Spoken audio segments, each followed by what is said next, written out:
nome do Pai, do Filho e do Espírito Santo. Amém. Nós pedimos, Senhor, a graça do vosso Santo Espírito sobre cada um de nós, para que possamos meditar a vossa palavra e assim cada vez mais compreender os mistérios da nossa salvação e nos conduza cada vez mais à nossa conversão. Por Cristo nosso Senhor. Amém. Meus irmãos e minhas irmãs, estamos aí hoje meditando nesse sábado da 19ª semana do Tempo Comum, capítulo 19 de São Mateus, versículos 13 a 15. Naquele tempo, levaram crianças a Jesus, para que impusesse as mãos sobre elas e fizesse uma oração. Os discípulos, porém, as repreendiam. Então Jesus disse: deixai as crianças, e não as proibais de vir a mim, porque delas é o reino dos céus. Depois de impor as mãos sobre elas, Jesus partiu dali. Palavra da salvação, glória a vós, Senhor.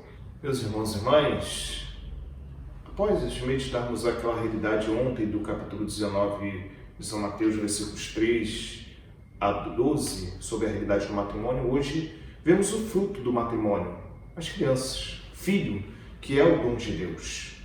Embora antigamente, no judaísmo, as crianças eram consideradas impuras e, consequentemente, elas eram até proibidas de entrar no templo, provavelmente por causa da bagunça, que assim faziam.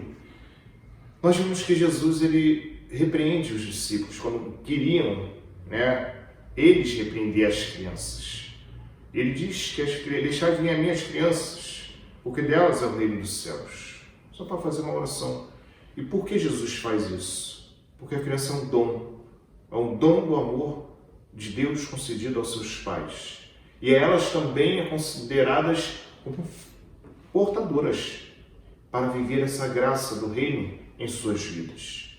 Por isso que o batismo das crianças é tão fundamental, porque o batismo, como é a porta que nos faz a transformação da nossa vida de criaturas para filhos de Deus, as crianças precisam dessa graça, porque delas é o reino dos céus. E vejam que Jesus traz isso para nós para perceber também o sentido espiritual. Porque delas é o reino dos céus? Porque elas confiam e obedecem aos seus pais. Da mesma forma que na nossa vida espiritual e na nossa vida pessoal, nós precisamos aprender a obedecer e respeitar nosso Senhor. Porque é uma coisa que é mais difícil da nossa vida. Muitas vezes crescemos, nos tornamos adultos e vamos tendo a nossa razão, compreendendo as coisas e achamos que sabemos tudo. Pobre coitado de nós. E daqueles que se acham também que são os grandes sábios, Porque no fundo eu levo essa máxima socrática comigo, Só sei que nada sei, Porque no fundo é isso, Porque não é relativizando as coisas, mas me colocando na condição de aprendiz. Não sou o mestre, o sabedor de todas as coisas. Não, muito pelo contrário, estou sempre aprendendo. E é essa condição que nós precisamos nos colocar diante do Senhor. Capacitar a nossa vida para que a virtude da humildade ela venha adquirir em nós, que é uma luta diária. Porque muitas vezes nós temos essa tendência dessa criança ser matada, literalmente, dentro de nós. Nós vamos lá e assassinamos essa criança em nossa vida interior, em vez de cultivarmos para que ela nos faça jorrar a fonte daquilo que nos coloca dependentes do Senhor e quebre a resistência que há em nós, em nossa vida. É um sentido que nós precisamos ver como é necessário em nossa vida, cada vez mais, não deixarmos a nossa criança morrer. E aquilo que é positivo, aquilo que é puro nas crianças, que nós muitas vezes perdemos, é necessário no nosso crescimento da nossa vida espiritual. E que nós precisamos pedir ao Senhor que nos dê um coração manso e humilde, capaz de acolher e obedecê-lo cada vez mais.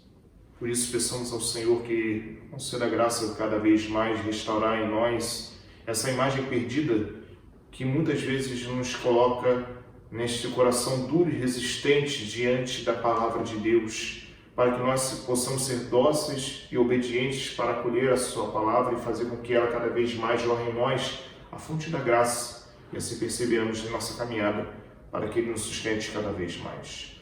Louvado seja nosso Senhor Jesus Cristo, para sempre seja louvado. Deus os abençoe e guarde e proteja de todo mal. Em nome do Pai, do Filho e do Espírito Santo. Amém. Deus abençoe a todos vocês. Tenham todos um bom dia.